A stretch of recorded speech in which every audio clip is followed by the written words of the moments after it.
Mascaro Guillem harus melewati sebahagian jalur itu tanpa petunjuk sehingga ada kemungkinan hilang. Ini adalah satu situasi yang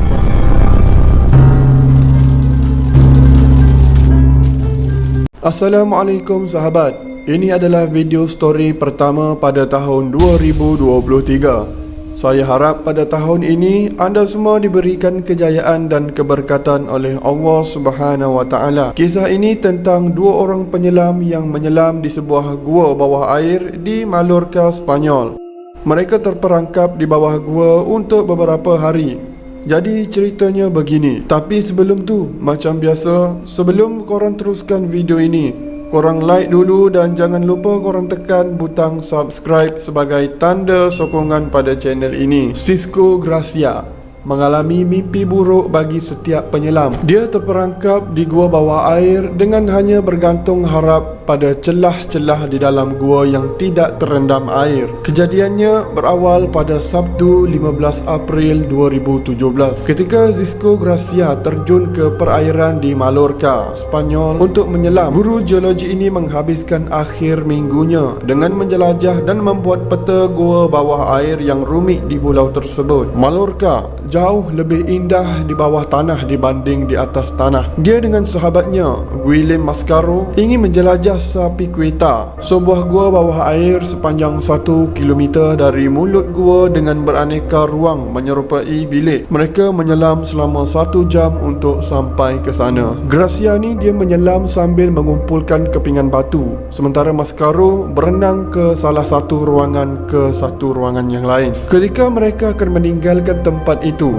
beberapa hal terjadi pada saat bersamaan. Secara kebetulan, Gracia bertemu dengan Mascaro di persimpangan dan gerakan mereka membuat lumpur naik sehingga penglihatan menjadi sulit. Mereka kemudian menyedari bahawa alat petunjuk mereka, iaitu benang nilon tipis yang memberi petunjuk mereka untuk kembali ke mulut gua, putus atau terlepas. Kabel ditinggal di belakang begitu anda memasuki gua dan anda boleh menyelusurinya lagi setelah itu, kata Gracia yang berusia 54 tahun. Jadinya mereka hanya boleh meneka beberapa batu yang jatuh. Kami menghabiskan waktu selama 1 jam yang sangat berharga untuk menemukannya dengan menyentuh-nyentuh, tapi tidak berhasil. Pada titik ini, pasangan tersebut berada dalam keadaan berbahaya. Mereka sudah menggunakan oksigen yang mereka bawa untuk masuk serta keluar dari gua.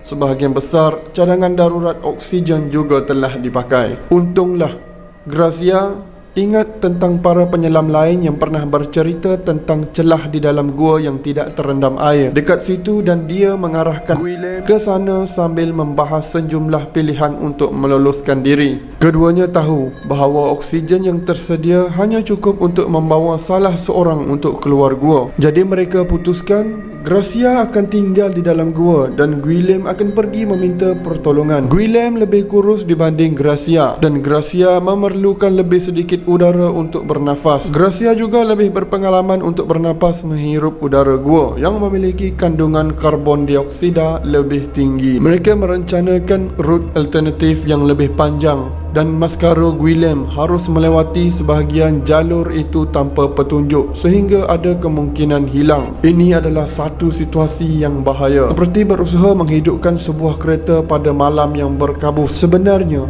Guillem tak nak meninggalkan Gracia sendiri, namun mereka tahu itulah satu-satunya peluang. Begitu Guillem pergi, Gracia melepas semua peralatan dan menjelajahi ruangan dengan panjang sekitar 80 meter, lebar 20 meter dan jarak antara air dan langit-langit gua sekitar 12 meter. Dia menyedari bahawa air di permukaan boleh diminum dan menemukan potongan batu besar yang rata yang kemudian dijadikan untuk keluar dari air dan beristirahat. Gracia juga memutuskan bahawa dia akan boleh bertahan hidup tanpa cahaya kerana 2 dari 3 lampu suluh boleh digunakan lagi, sementara bateri untuk lampu suluh ketiga sudah menipis. Gracia, dia hanya menyalakan lampu suluhnya hanya untuk membuang air kecil atau mendaki untuk mendapatkan air segar. Dan tak banyak yang boleh dilakukan yang selain menanti di kegelapan gelap penuh serta berharap akan diselamatkan. Gracia bertanya kepada diri sendiri,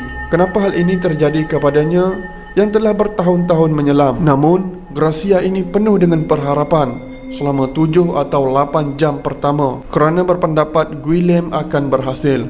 Namun waktu berjalan dan dia mulai kehilangan harapan. Gracia fikir Guillem hilang dan meninggal dan tidak ada yang tahu dia di bawah sini. Gracia mula berfikir tentang orang-orang yang dicintainya. Dia mempunyai 2 anak.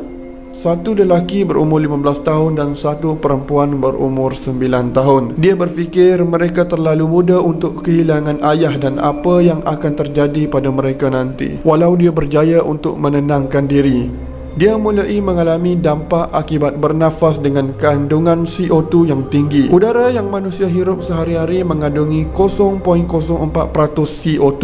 Namun di gua, kandungannya CO2 mencapai 5%. Gracia sudah sakit kepala dan walau dia menderita kelelahan kerana kurang oksigen, tidak mungkin untuk tidur. Otaknya berputar-putar dan dia juga beberapa kali mula menipui dirinya sendiri. Dia punya perasaan ada cahaya di danau dan dia mendengar suara gelembung udara para penyelam yang datang. Namun ketika dia memalingkan kepalanya, tidak ada yang terlihat. Itu halusinasi. Gracia juga tak punya kesedaran tentang jam dan setelah yang menurutnya terasa seperti beberapa hari, dia mendengar suara keras di atas gua dan menyedari pastilah itu Guillem. Dia berfikir, pertama dia boleh mendengarkan suara tangki diisi dengan udara untuk tim penyelamat dan dia juga menduga mereka pasti sedang berupaya untuk batu. Dia amat gembira ketika mengetahui mereka mencari dia. Namun suara itu berhenti dan Gracia menghadapi detik-detik tergelapnya. Dia memikirkan bahawa dia meninggal dalam cara yang paling ditakuti para penyelam, tanpa makanan dan udara. Gracia juga adalah seorang guru geologi yang berpengalaman penyelam. Lampu yang Gracia gunakan ini hampir habis dan dia tahu tidak akan mampu mendaki untuk mendapat udara di kegelapan. Dia memutuskan untuk berenang ke tempat. Dia meninggalkan peralatan dan mengambil pisau. Dia ingin menggunakan sebahagian langkah terakhir jika harus memutuskan apakah akan mati secara cepat atau perlahan. Tak lama setelah berfikir demikian, dia mendengar kembali suara gelembung udara.